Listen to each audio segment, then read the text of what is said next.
এই 10ম গ্রেড নিয়ে কোনো রকম কোনো আপোষ নয়।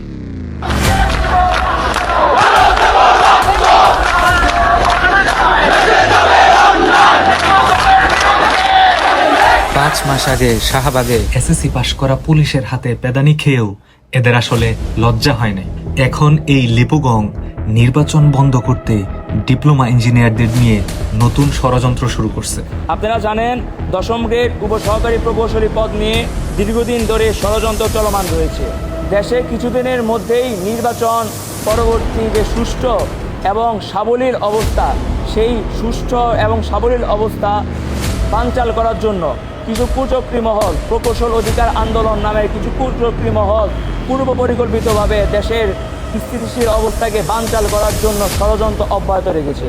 পরিস্থিতিটা এমন একটা পর্যায়ে নিয়ে দাঁড় করানো হচ্ছে এখন, হয় বাংলাদেশে পলিটেকনিক থাকবে, না হয় ইঞ্জিনিয়ারিং বিশ্ববিদ্যালয় থাকবে।